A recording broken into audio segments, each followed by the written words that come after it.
Oke, saya mulai dengan istilah pragmatisme tadi. Terjebak dalam pragmatisme itu sebenarnya satu pasangan kalimat yang saling membatalkan. Pragmatisme itu artinya berupaya dalam segala cara dan akhirnya menemukan jalan keluar. Jadi secara istilah nggak tepat disebut terjebak dalam pragmatisme. Pragmatisme itu adalah jalan keluar, itu intinya tuh ya. Oke, sekarang kita lihat apa yang membuat pragmatisme di ikan itu tidak ada jalan keluar. Nah, itu justru yang menarik kan. Kita lihat tadi berita di media termasuk Tribun tadi pasti memberitakan di jaringan Tribun bahwa utang luar negeri Indonesia jatuh tempo itu persis ketika Prabowo menyusun kabinetnya di bulan Oktober itu 800 triliun utangnya itu.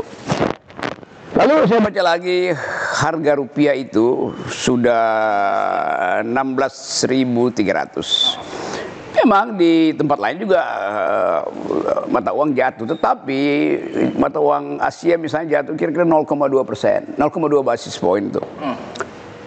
Rupiah jatuh 32 basis point. Itu penanda bahwa Bank Indonesia udah nggak mampu lagi dengan cara pragmatis apapun, tidak mampu lagi untuk menyelamatkan rupiah kan. Jadi bayangkan misalnya IKN masih diinginkan Jokowi untuk dijadikan simbol 17 Agustus nanti kan. Nah absurdnya di situ tuh. Jadi kalau ditanya pesimis atau optimis, ya dari awal bukan soal pesimis optimis. Saya memang memastikan bahwa itu nggak akan jalan IKN itu. Karena bagaimana mungkin membangun sesuatu yang nggak ada AMDAL? Akibatnya sekarang kita lihat kan, Pak Jokowi bilang nanti kita gali air tanah yang ketemu batu bara di bawah situ. Kan dia tahu dari awal itu ada batu bara di bawah situ tuh. Dia mau supaya air itu dihidupkan secara sirkulasi normal. Begitu ditemukan sirkulasinya justru gas yang keluar kan. Jadi semua hal yang dibayangkan oleh Pak Jokowi memang benar. Bahwa ibu kota itu betul-betul bagus, indah. Di situ akan ada kegiatan sosial, politik, dan akan ada cara arsitektur baru. Segala yang kita bayangkan itu memang indah. Dan indahnya hanya ada dalam laptop Jokowi. Iya. Indahnya di laptop Jokowi itu. Ya, sebagai fakta nggak ada. Jadi Bung Rocky yakin IKN tidak jadi? Atau berubah nama menjadi Monumen IKN yang saya sampaikan? Ya itu sama seperti dulu. Waktu Raja Babilonia ingin memamerkan istana itu, dia bikin Tower of Babel tuh. Menara Babel. Ya. Lalu diporak-porandakan oleh Tuhan itu. Kenapa? Karena Tuhan tidak diajak berinvestasi di Menara Babel. Yes. Sama. Berantakan. Persis sama. Kenapa nggak pernah? Jelas sih Om Rocky. Ya karena menara IKN itu dirancang oleh dukun, bukan dirancang oleh kebijakan yang masuk akal. Gitu kayak. Oke, saya ulang. IKN seperti apa? Nggak jadi.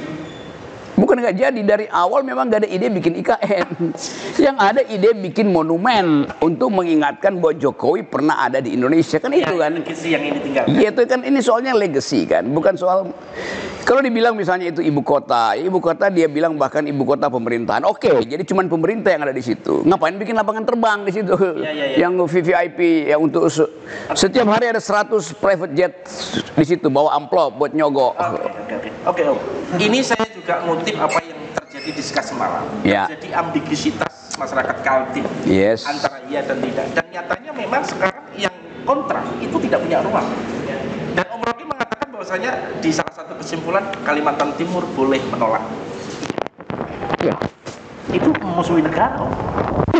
Menolak proyek Jokowi. Ini kan proyek Jokowi. Ini bukan proyek negara, ini proyek Jokowi.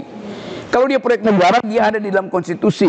Tidak ada konstitusi bilang pindahkan IKN atau nggak ada. Bahkan kalau itu pun disebut proyek presiden, dia nggak pernah janjikan itu. Coba Anda lihat tuh, di mana selama kampanye Jokowi berjanji untuk membangun IKN. Jadi proyek siapa? Ya proyek dukun itu. Ini moral aja kita mau bilang itu sebetulnya tuh. Apalagi kalau kita bilang AMDAL nggak ada, investor nggak masuk segala macam. Saya dipolisikan karena bilang Jokowi itu tukang tipu. Dia bikin hoax tentang IKN. Dia bajingan tolol. Saya terangkan bahwa yaudah itu Jokowi pergi kemana-mana nggak ada uang yang masuk kan. Lalu Bahlil bilang Rocky Gerung bohong. Ada 1.200 investor yang antri di situ tuh. Ternyata yang antri di Kaltim itu adalah 1.200 truk antri solar setiap hari itu. Itu. Jadi gini Om, saya selalu menarasikan begini juga ke teman-teman. Proyek IKN ini juga sampai sekarang tidak mampu mengakselerasi perkembangan ekonomi Kalimantan Timur. Yes, betul. Proyek IKN itu sebatas bangunan besar, mimpi besar seseorang yang ada di dalam tembok. Sementara Kalimantan Timur tidak pernah diajak bicara. Nah itu persis itu, udah cukup, saya pulang aja, kesimpulannya udah dibuat. Tapi kalau yang ngomong saya nggak menarik. Artinya apa yang mesti dilakukan Kalimantan? Ini kan ada dua kemungkinan, IKN ini jadi atau mangkrak. Nah, terus nasib Kalimantannya gimana? Semalam diilustrasikan juga, awalnya Kalimantan Timur sebagai gadis yang molek, kemudian gadis yang cantik, kemudian yang terakhir adalah gadis yang dieksploitasi dan tidak pernah dibalas. Ini kan kasihan Kalimantan Timur. Lalu apa yang harus dilakukan Kalimantan Timur? Ya ada seorang laki-laki bajingan yang mengeksploitasi si wanita itu kan. Kan hanya itu dasarnya kalau kita lihat kan. Kan semua ini ada enclave yang namanya ibu kota dikelilingi oleh kemiskinan, dikelilingi oleh IQ, oleh ketidakmampuan berpikir. Oke. Kan itu soalnya kan. Jadi sekarang coba saya bayangkan seandainya seluruh APBN di-freeze untuk bikin IKN. Oke, semua kita oke, silahkan Pak Jokowi, kalau nggak usah tunggu 5 tahun ke depan multi layer APBN dalam 2 semester aja kita iakan jadi barang itu tuh. Oke. Sekarang pertanyaan, siapa yang akan memanage barang itu? Barang dengan high tech tinggi, barang dengan problem lingkungan yang makin rumit itu. Yang bisa memanage ibu kota itu 2 semester ke depan adalah mereka yang IQ-nya di atas 100, yang punya kapasitas untuk membayangkan sistem komunikasinya macam-macam. Sekarang kita tanya, siapa yang punya IQ 100 di Indonesia? Nggak ada. IQ kita 78 average. Jadi IQ orang Singapura 105, IQ orang Vietnam 115. Maka yang akan kelola itu adalah Singapura dan Vietnam. Kan gampang pikirinnya kan. Jadi begitu dia jadi pun nggak mungkin kita yang kelola tuh. Apalagi kalau dianggap bahwa itu akan jadi motor pertumbuhan ekonomi baru. Ya FAO udah studi, iya memang ada tambahan pertumbuhan, tapi cuma 1,2%. Nggak ada gunanya itu. Dibandingkan dengan dimakan inflasi aja udah hilang tuh sebagai pertumbuhan. Jadi ada semacam dihipnosis kita oleh Pak Jokowi, itu akan jadi sesuatu yang bagus segala macam. Tapi dari awal saya bilang nggak bakal terjadi itu. Dan sekarang ternyata memang nggak ada investor kan. Jadi waktu saya bilang nggak ada investor yang masuk nol, Bahlil bilang ada 1.200 yang masuk tuh. Pak Rocky Gerung berbohong dia menghina presiden. Sekarang dia sendiri bilang memang nol yang masuk. Yang mesti ditangkap siapa? Ya. Bahlil, bukan Jokowi, karena Jokowi yang suruh Bahlil berbohong. Sebentar Om, tapi sering kita beritakan ada groundbreaking dari ini, meskipun saya nggak pernah tahu lanjut. Ya groundbreaking itu yang ngorek-ngorek sampah juga itu groundbreaking kan. Ya apa yang disebut groundbreaking di situ coba? 76 triliun ditaruh di situ. 2 hari lalu otorita IKN wakilnya minta 26 triliun lagi. Tapi kata Sri Mulyani, jangankan 26 triliun, yang tersisa anggaran itu tinggal 16 triliun. Iya, tahu. Jadi bayangkan misalnya di dalam kabinet sendiri nggak saling tahu ini uangnya sisanya masih berapa coba. Bagaimana kita percaya dia sendiri saling berbohong coba. Oke, kopi. Kopi. Saya mau berilustrasi juga. Saya juga nggak akan mau tanya sama Om Rocky terkait apa sih sisi baik dari Jokowi, karena setiap kali wartawan tanya dia nggak pernah menemukan sisi baik Jokowi. Memang nggak ada. Tapi Jokowi beberapa bulan lagi dan kabinet akan berganti ke Prabowo. Nah, saya mau Om Rocky, kira-kira dari pandangan Om Rocky ini pernah rivalitas. Prabowo ini udah kalah 2 kali. Ada nggak momentum balas dendam kira-kira? Pastilah. Bukan balas dendam. Kalau balas dendam itu artinya sesuatu yang personal. Kan kita berpikir bahwa Jokowi memaksa Prabowo untuk meneruskan proyek ini sebagai legasinya. Terus apa kata Prabowo? Dia akan teruskan. Kalau dia teruskan, dia bangkrut. Semester pertama dia bangkrut kan. Kan dia perlu siapin setiap minggu mungkin 100 triliun atau 4 bulan udah dapat 100 triliun. Sementara dia mesti biayai makan siang gratis yang dia promosikan. Dia pilih mana? Dia meneruskan proyek yang pasti bangkrut secara ekonomi. Ini yang dingin Om. Enggak, saya nyari justru yang tidak ada gula, bukan yang dingin. Ini nggak ada gula, dingin. Coba. Ini kenapa pakai gula dia? Ya, makanya ini. Coba. Ya, bentar ya. Lebih set. Kenapa? Lebih set. Coba. Oke, lanjut loh. Cold brew. Sekarang ide semua ambisi pembangunan Penghalangnya bukan oposisi, penghalangnya APBN, itu aja kan. Clear. Ya dibatalkan oleh APBN ya. Jadi Prabowo mesti pilih itu makan siang gratis atau terusin IKN. Keberadaan Gibran di belakang Prabowo gimana perannya? Ya Prabowo perlu orang bukan barang. Terus Gibran barang? Boleh saya artikan begitu dong? Iya, terima kasih udah merumuskan. Oke, ini saya kecil. Artinya sebenarnya kalau tadi disetujui juga ini ada misi balas dendam setelah 2 kali dikalahkan. Kemudian keberadaan Gibran itu bukan orang, ini barang. Dan kemungkinan ada di tikungan-tikungan awal ini akan berubah ini arah politik. Ya pastilah. Kan tidak mungkin Prabowo itu akan mengalami perintah terus-menerus dari Jokowi. Jadi dia pasti akan bikin, ini siasat saya, ini cara saya. Dari awal Prabowo udah bilang bahwa Gerindra melalui suara Sudrajat Juandono, Gerindra memilih makan siang gratis karena itu untuk rakyat. Yes, daripada untuk IKN. Yes, daripada untuk IKN. Ya udah tuh, itu artinya ya Prabowo akan balelo pada perintah Jokowi kan? Kan dia bilang begitu. Pasti. Ini bukan soal pasti.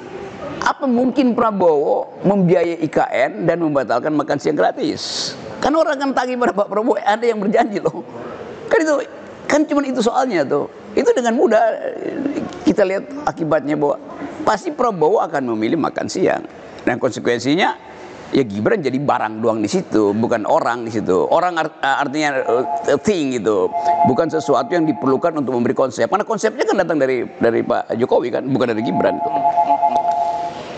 Oke, ini di terakhir Jokowi ini terus memaksa mengganti otorita dengan katanya mengundurkan diri dan sebagainya. Ini sebagai pemaksaan Om Rocky agar IKN juga lanjut di era Prabowo. Apakah iya kan Pak Bambang udah bilang saya memilih rakyat daripada memilih perintah negara kan, diam-diam dia bilang begitu sebetulnya kan, walaupun dia nggak ucapkan di pers, tapi dalam beberapa kalimat saya tafsirkan bahwa memang ketua otorita mundur karena dia lebih pro rakyat daripada pro pemerintah. Dasarnya itu aja Pak, dia ucapin kok tuh. Seberapa yakin Om Rocky terhadap arah kebijakan Prabowo ke depan itu akan bertolak belakang dengan Jokowi terkait kebijakan IKN? Bukan saya yang yakin, APBN yang akan meyakinkan bahwa Prabowo harus berbeda dengan Jokowi. Bukan saya yang yakinkan itu soal psikologi. Tapi fakta Prabowo mesti membuat kebijakan dengan APBN yang bolong. Semester pertama dia mesti cari 800 triliun karena dikejar-kejar oleh surat utang yang mesti dia bayar itu kan 80% surat utang negara kita kan mesti dibayar semester depan tuh.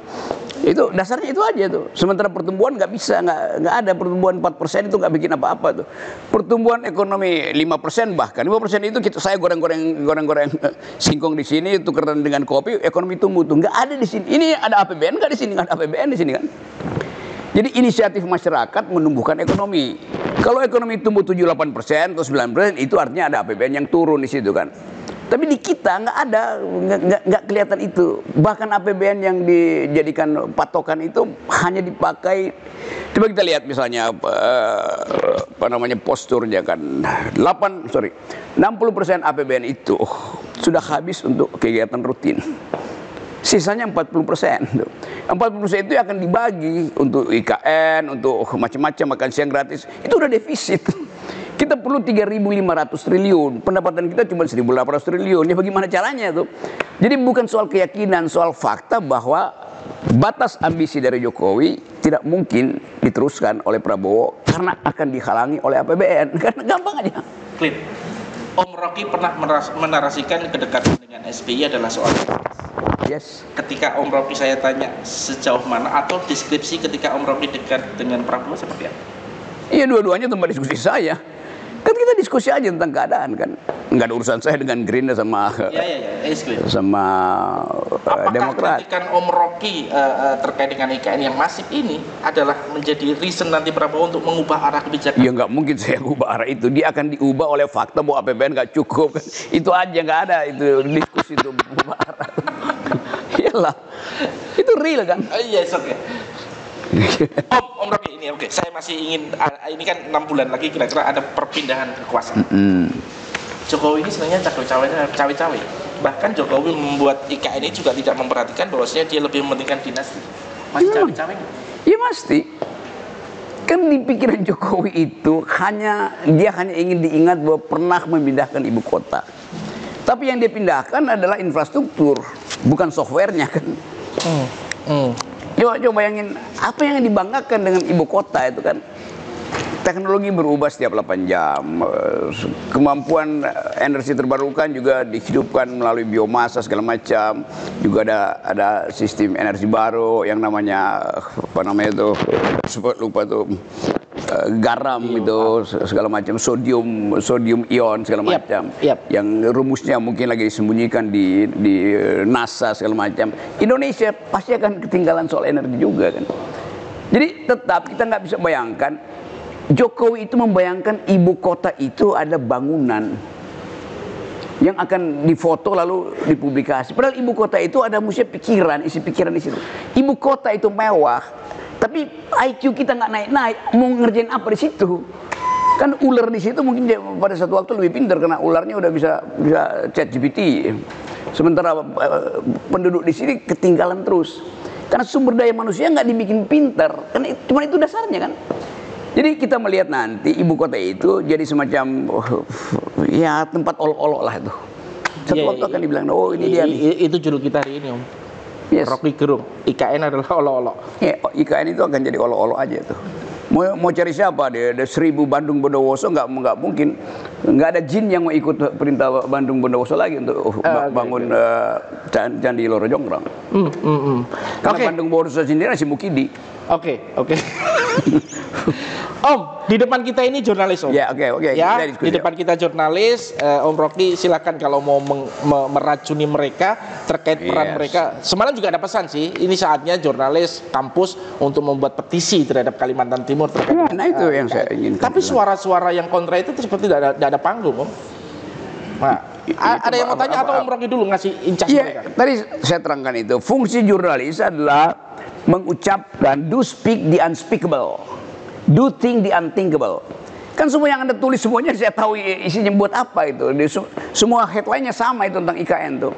Antara memuji dan sedikit khawatir. Bukan ada yang mengutuk-kutuk aja kan. Beri datanya tuh.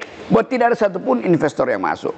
Yang kedua, tidak ada satupun keterangan yang masuk akal bahwa ibu kota ini akan jadi ibu kota pemerintahan. Kan Jokowi bilang akan ada mall, akan ada tempat ngapain ada tempat mall dan rekreasi? Itu sama dengan Jakarta bikinnya kan. Akhirnya Jakarta yang dipindahin ke sini kan.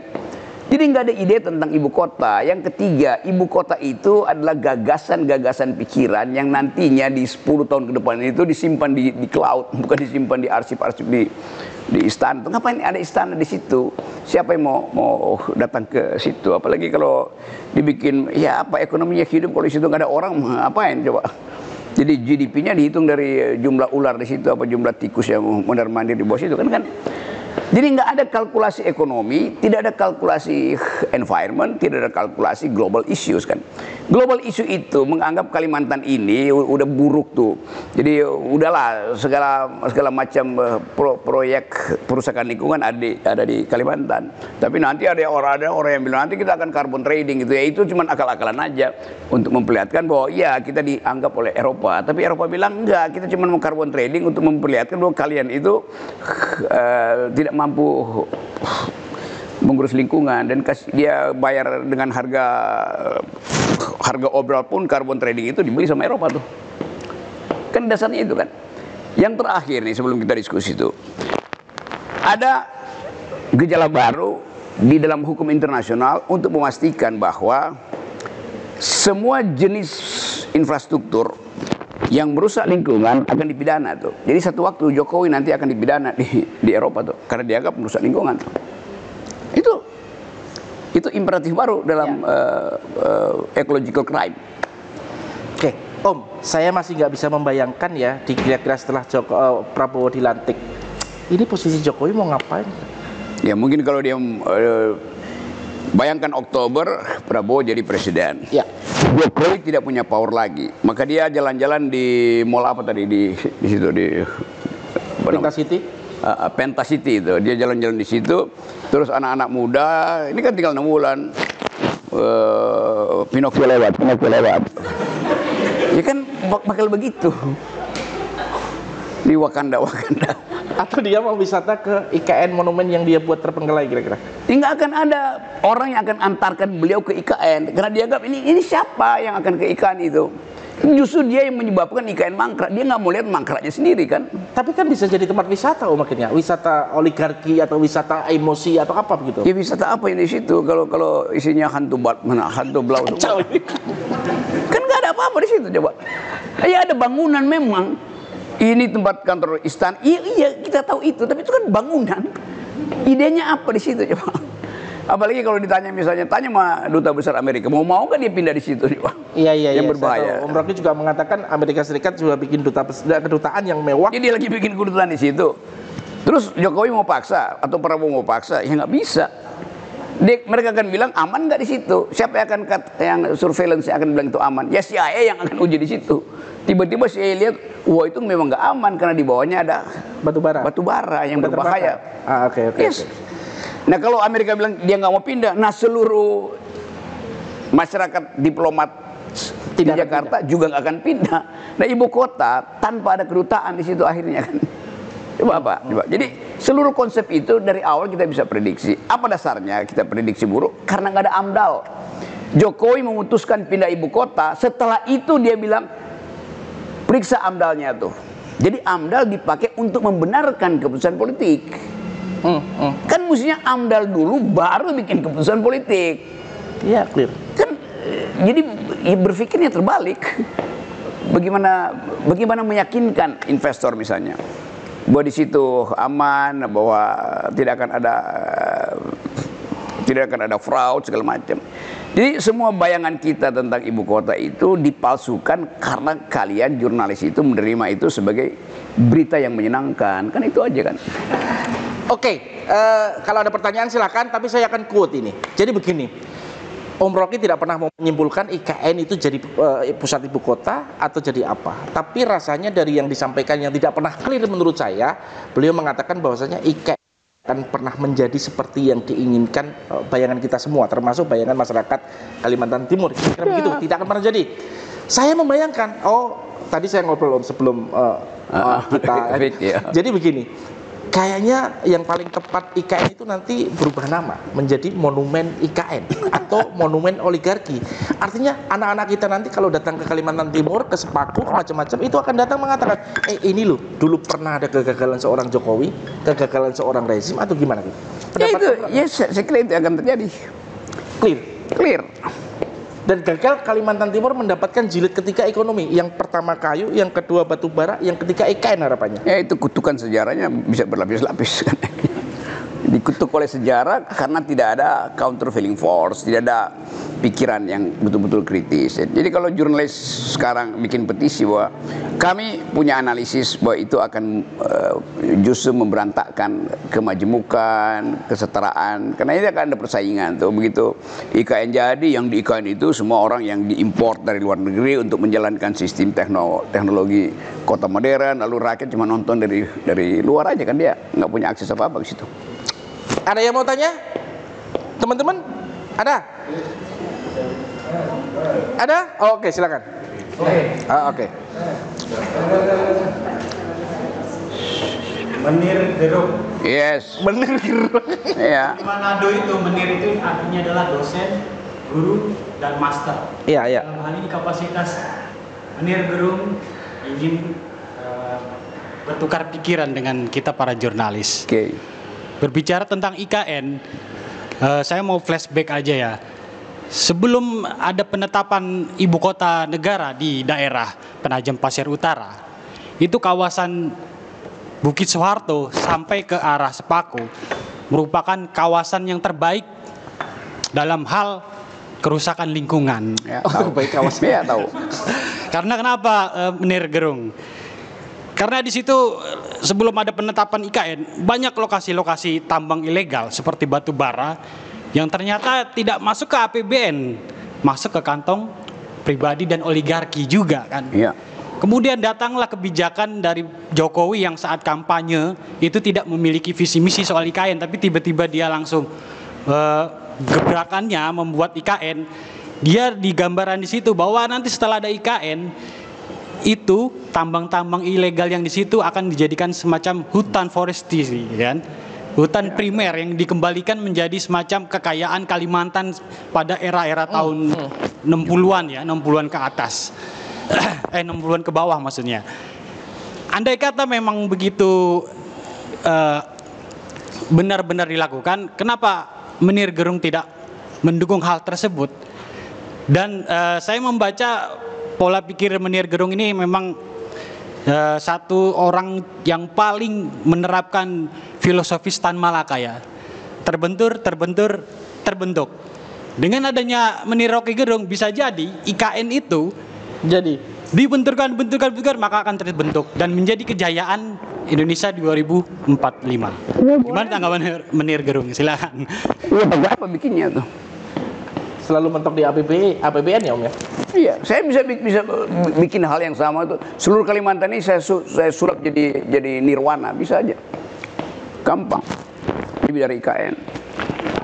Tapi bayar pakai daun kelapa. Kan tadi saya terangkan bahwa semua hal yang masuk akal itu secara konseptual pasti udah diuji di dalam modeling dengan metodologi. Sekarang dia mau dipindahkan ke dalam proyek tuh. Proyek itu perlu uang. Uang itu batasnya adalah pilih mau ningkatin cara kita berpikir atau mau terima sesuatu yang akan jadi ya tempat orang liburan segala macam itu. Jadi sekali lagi nih, oke, jadi saya gagal tadi menerangkan bahwa semua proyek itu adalah ambisi politik. Semua ambisi politik dibatasi oleh APBN. Kan itu dasarnya begitu.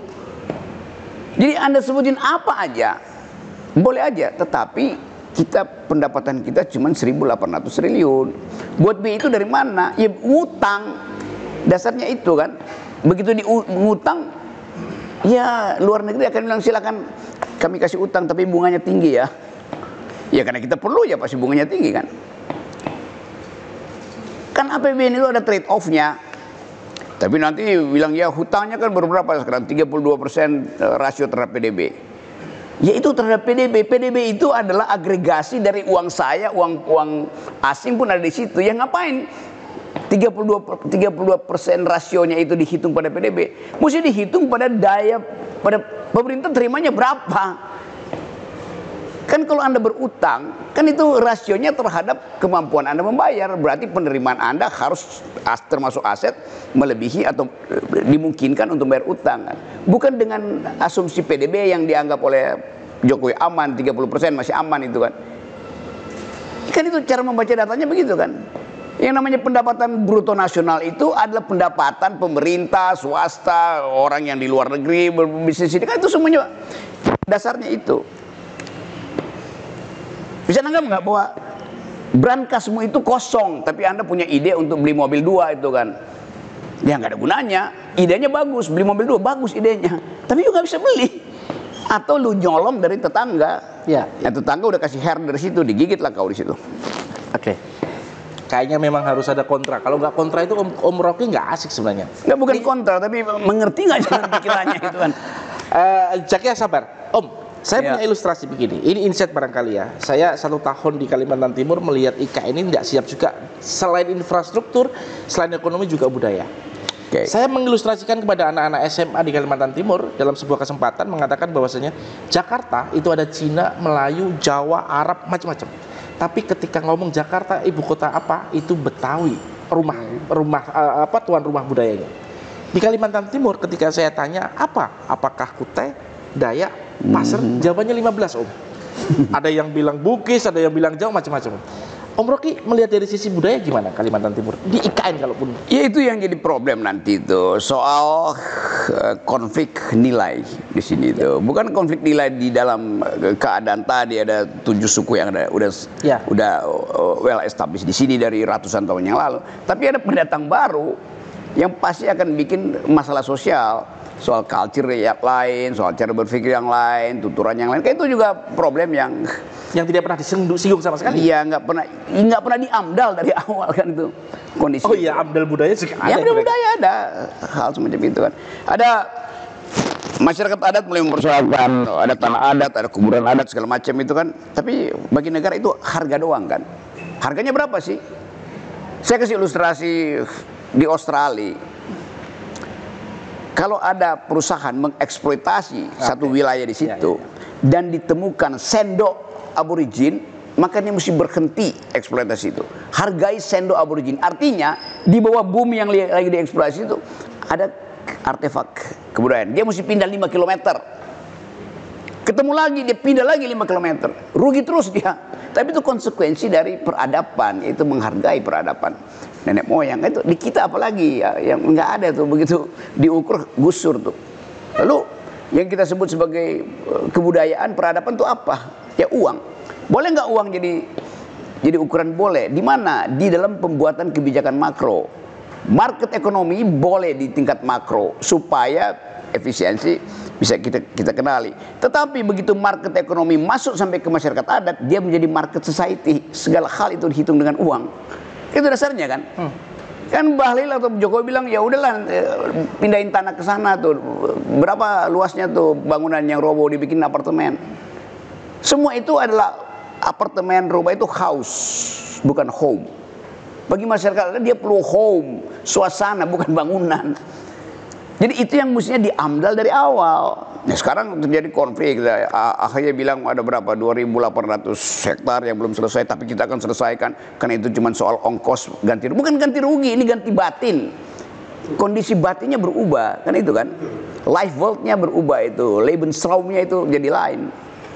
Jadi ketidaksiapan IKN ini sempurna. Kedunguannya yang sempurna.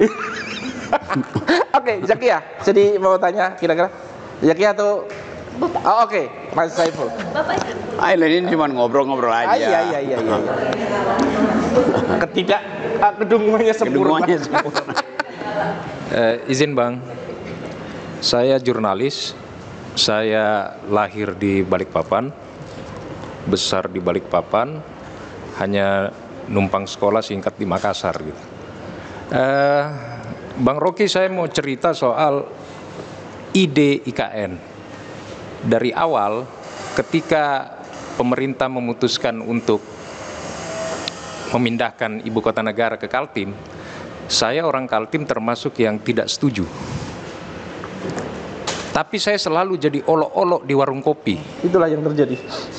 Saya diolok-olok oleh kawan-kawan saya, termasuk teman-teman saya di antara rekan-rekan jurnalis juga banyak menganggap bahwa saya tidak suka melihat orang Kaltim maju.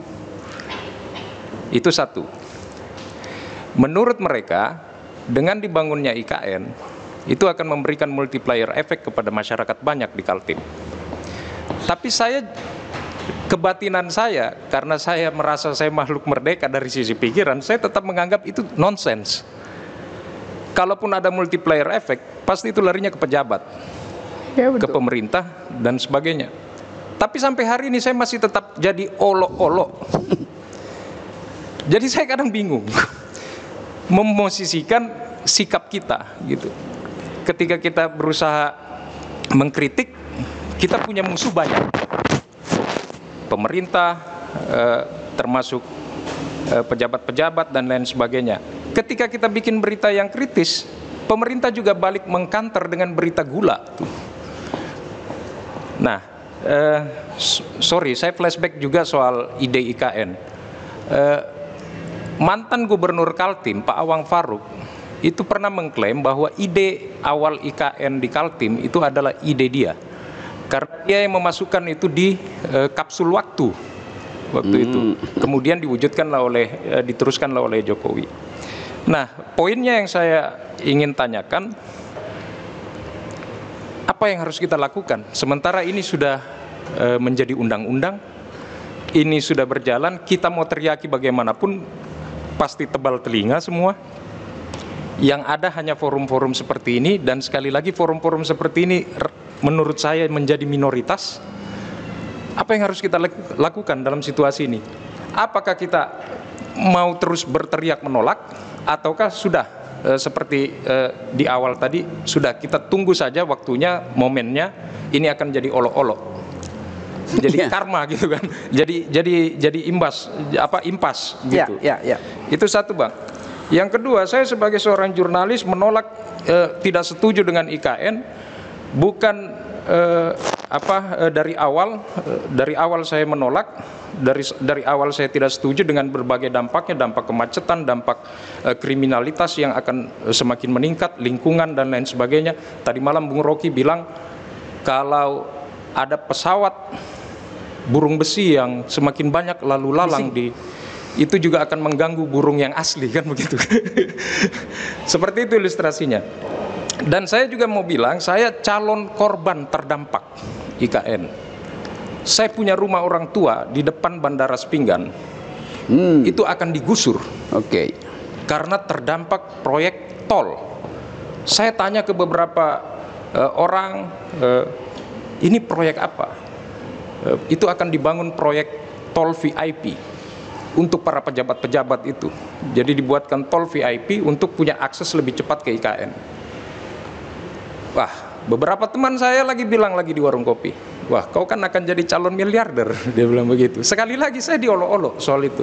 Saya bilang bukan soal itu, sekali lagi bukan soal duit, bukan soal, saya setuju dengan Bang Rocky, ini soal kebatinan. Kita punya nilai histori di situ. Saya menganggap rumah itu adalah sejarah keluarga, begitu. Tapi sekali lagi apa yang saya rasakan, apa kebatinan, suasana kebatinan ini, saya merasa kok seperti rasa-rasanya tinggal menunggu waktu olok-olok saja gitu. Oke. Itu Bang. Thank you. Oke, ngerti itu. Kan semua orang ingin, atau beberapa orang bahkan kan nanti ada banyak pesawat turun di sini kan segala macam. Ya bagus juga sebetulnya. Tapi saya kasih contoh. Beberapa bulan lalu saya ada di Sydney di Australia itu, ngomong dengan beberapa teman di situ, mahasiswa yang belajar di situ. Saya tanya begini, kenapa nggak ada pesawat malam lagi di Sydney? Biasanya itu pesawat itu 24 jam bandara itu. Jawabannya adalah warga kota Sydney bikin petisi pada gubernur Sydney atau dia wali kota di situ untuk menghentikan operasi bandara itu di atas jam 10 malam. Dalilnya sama. Kami bosan dengar bising suara di situ. Lalu dihitung, kalian akan rugi loh, ekonomi akan macet. Ini kan bandara ini kehidupan malam segala macam. Kata warga sini, kami nggak peduli dengan dana ekonomi, kami mau tidur enak. Akibatnya dibatalin. Sekarang ada itu pesawat di Sydney itu sampai jam 10 malam udah nggak ada pesawat di situ, coba. Itu hasil dari petisi masyarakat yang tahu bahwa nilai kebudayaan, nilai batin rohani itu lebih tinggi dari nilai ekonomi itu. Dan si gubernur Sydney itu terima logika itu. Jurnalis-jurnalis Sydney itu lakukan petisi sama-sama. Memang ngapain ada bising di atas Sydney kan? Itu penanda awal bahwa kalau pemimpinnya masuk akal dan rakyatnya menginginkan sesuatu itu diuji secara logika, maka pemimpin oke, kami batalkan. Dia batalin dengan konsekuensi rugi pendapatan kota Sydney, tetapi rakyatnya bahagia. Iya. Kan hanya itu. Karena value-nya berbeda ya. Value-nya berbeda, tukar tambahnya begitu kira-kira. Saya nggak bisa bayangkan bahwa jurnalis Kalimantan itu sama-sama bikin petisi bahwa itu bakal akan ada bising di situ. Nanti Jokowi kan belum ada. Ya. Jadi Jokowi membayangkan nanti kalau pesawat turun di situ nggak ada bunyi. Oke, clear.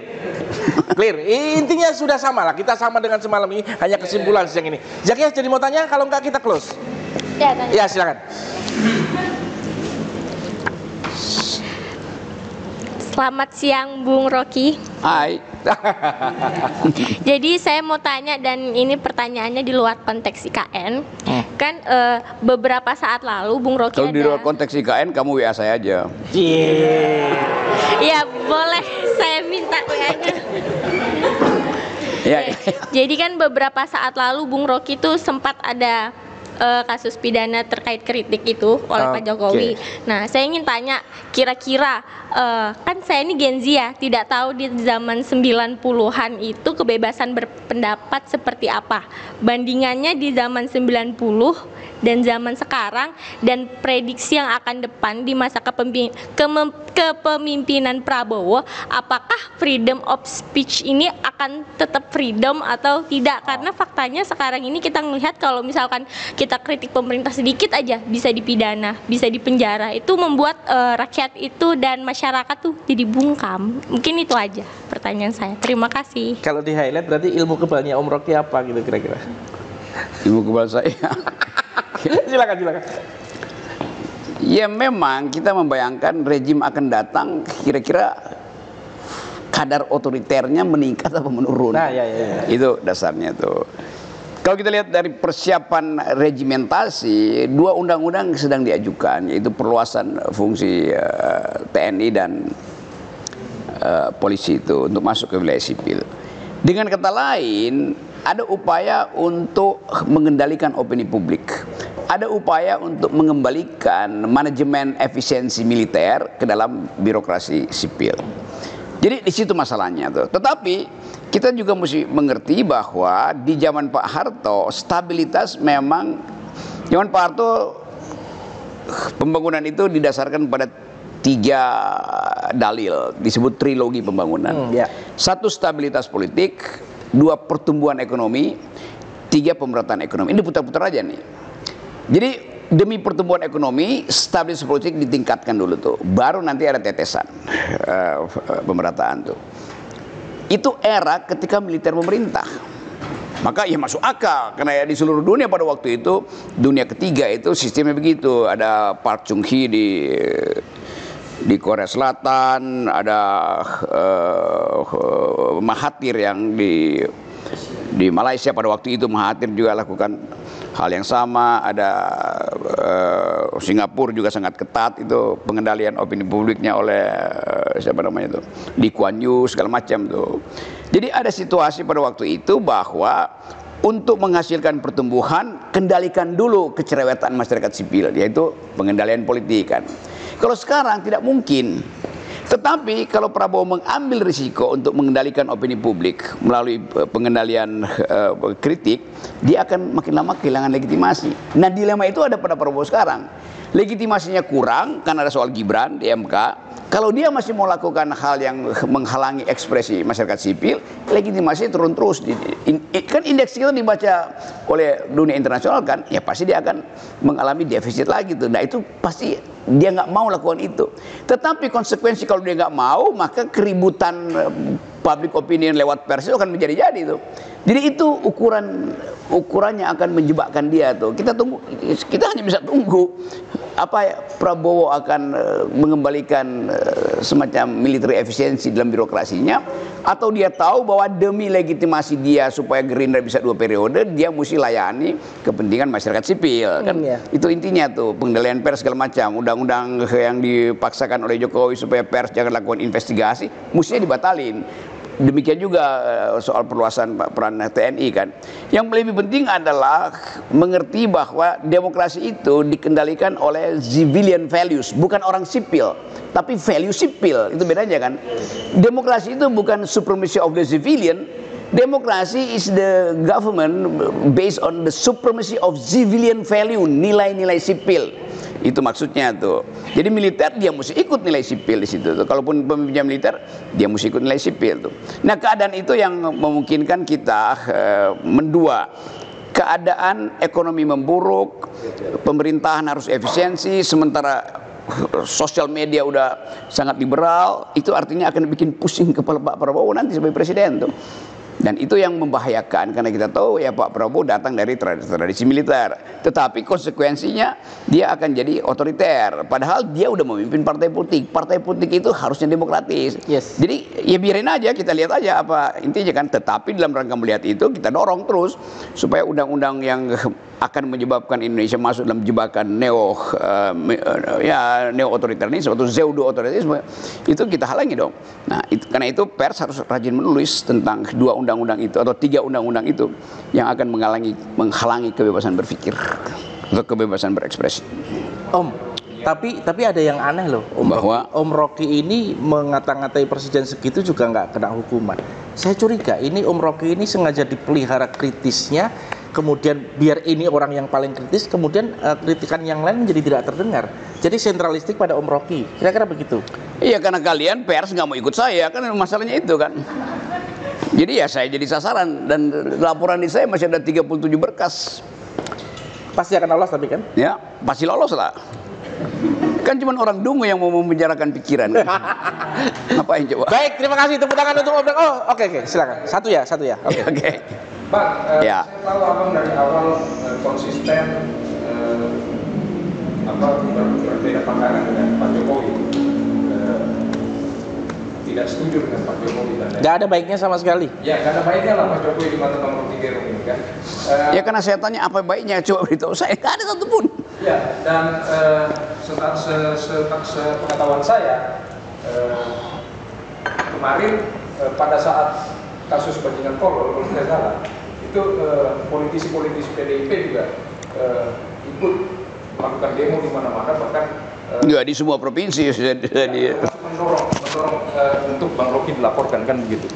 Nah, tapi situasi PDIP dengan Jokowi kan sekarang berbeda. Suasana kebatiannya berbeda. Saya cuma mau tanya itu, mau tahu itu, penasaran itu aja. Bagaimana hubungan Bang Rocky sekarang dengan politisi-politisi PDIP? Itu aja, sependek itu. Bukan bagaimana hubungan saya dengan mereka, bagaimana hubungan mereka dengan saya. Ya. Itu kan problemnya di mereka, bukan di saya. Ya udah, mereka udah pro saya dan mereka anggap ya saya yang benar, itu udah selesai. Ya buat saya nggak ada soal itu.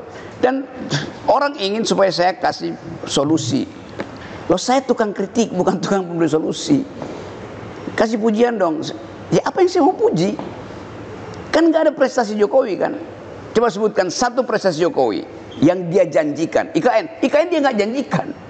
Orang puji kalau Jokowi bilang ekonomi akan dia patok 5% dan terjadi 5%. Puji. Ngapain puji? Memang tugas dia bikin 5%. Kan dia janjiin 5%. Kalau dia bikin 7%, kita puji itu karena dia lakukan beyond the call of duty itu. Jadi kalau dia melakukan di atas yang dia janjikan, kita kasih pujian. Kalau dia lakukan sesuatu yang memang dia janjikan, nggak perlu kasih pujian. Kalau dia lakukan sesuatu yang di bawah itu, kita kasih kritikan. Jadi tidak mungkin seorang pengkritik sekaligus menjadi pemuji. Itu udah pemuji jadi pemuja aja, pengkritik aja kan. Kan kalau saya bilang saya memuji sambil mengkritik, itu artinya resultantenya 0. Iya. Kan logikanya begitu. Iya. Apalagi kalau memang nggak ada yang mesti dipuji coba. Tapi terjawab Om sebenarnya, kenapa IKN nggak jadi Om? Karena naiknya dari Solo, naik SMK yang belum jadi juga nggak jadi, kira-kira begitu. Nah ya itu pasti terjadi dari awal. Sekali kita tahu bahwa algoritma dari kepemimpinan Jokowi ya begitu kan. Iya. Karena Jokowi bukan dia kan nerima semua hal, terus dia bayangin bahwa itu menguntungkan dia. Padahal leader itu mesti memilih itu, bukan menerima semua hal. Jadi Jokowi bukan leader, dia dealer. Ya oke. Terima kasih, tepuk tangan untuk Om Rocky Gerung. Teman-teman netizen yang sekarang live di Bangkapos dan teman-teman advokat juga, adanya Om Rocky sebenarnya melegasi bahwasanya Tribun Kaltim adalah media yang punya tanggung jawab moral untuk memberdayakan masyarakat Kaltim, memberdayakan akal sehat, kira-kira begitu ya Om ya. Dan saya masih yakin Tribun Kaltim masih mampu untuk menjadi tempat mengadvokasi segala kepentingan masyarakat terhadap apapun, termasuk soal IKN dan segala sesuatunya. Terima kasih Om Rocky Gerung telah mengeristat akal sehat kami semua dan akal sehat Kalimantan Timur, kira-kira begitu. Ada closing statement Om? Pesan itu saya tertarik itu kata kantin kejujuran itu. Dan kenapa? Coba Anda bayangkan ya. Iya. Di lingkungan yang isinya adalah kejujuran mesti disebutin juga tuh kantin kejujuran kan. Itu nggak masuk akal. Sama dengan KPK itu. Tagline KPK, jujur itu hebat. Biasa aja jujur itu kan. Jadi ya, tapi mungkin itu kantin kejujuran itu memang cuma ada di kamar pengantin. Kantin artinya kamar pengantin. Thank you Om Rocky.